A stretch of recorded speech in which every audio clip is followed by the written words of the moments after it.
मस्त अशी खमंग कुरकुरीत कोथिंबीर वडी बनवतोय, परंतु ही जी वडी आहे ना न वाफवता बनवणार आहोत. तर त्यासाठी एक गड्डी आणि मेजरिंग कपाने कापल्यानंतर 3 कप ही कोथिंबीर आपल्याला घ्यायची आहे. सुरुवातीला स्वच्छ धुवून कोरडी करून घ्यायची आहे. सेम कपाने आपल्याला 1.5 कप बेसन पीठ घ्यायचं आहे, म्हणजे कोथिंबीरीच्या अर्ध्या प्रमाणात बेसन पीठ घ्यायचं. आणि ह्या बेसन पिठाचं पातळ असं मिश्रण तयार करून घेणार आहोत. त्यात आपल्याला चवीपुरतं मीठ, हळद पावडर, हिंग घालायचं आहे आणि पाणी टाकून मस्त असं सरसरीत आपल्याला हे मिश्रण तयार करायचं आहे. मिश्रण तयार झालेलं आहे.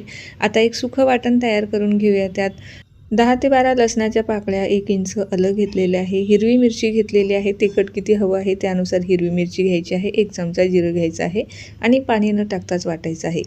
लगेचच इथे कढाईमध्ये मी तेल टाकलेलं आहे. तेल गरम झालं की जे सुकं वाटण आहे ते काही मिनिटासाठी आपल्याला या तेलावरती परतवायचं आहे. सुके मसाले टाकायचे आहेत. त्यात लाल मिरची पावडर, धना जिरे पावडर आणि जी कोथिंबीर आहे ना ते आपल्याला काही मिनिटासाठी आपल्याला ह्यामध्ये शिजवून घ्यायची आहे. छान शिजल्यानंतर आपण जे तयार केलेलं बेसन पिठाचं मिश्रण आहे ते आपल्याला सर्वच यामध्ये घालायचं आहे आणि छान असं आपल्याला शिजवून घ्यायचं आहे. जोपर्यंत घट्ट गोळा तयार होत नाही तोपर्यंत आपल्याला हे मिश्रण शिजवून घ्यायचं आहे. आता हे शिजलं गेलेलं आहे. इथे मी साईडला एक प्लेट घेतलेली आहे, त्याला छान असं तेल लावून घेतलेलं आहे.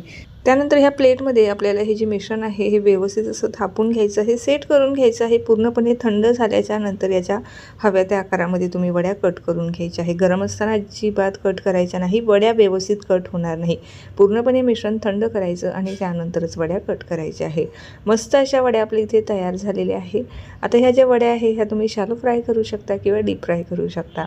तर कुरकुरीत होईपर्यंत आपल्याला गोल्डन ब्राऊन रंगावर येईपर्यंत या वड्या ज्या आहे ना तळून काढायच्या आहे. मस्त अशा आपल्या कोथिंबीर वड्या या ठिकाणी खाण्यासाठी तयार झालेल्या आहे. रेसिपी आवडली असल्यास लाईक आणि फॉलो करायला अजिबात विसरू नका.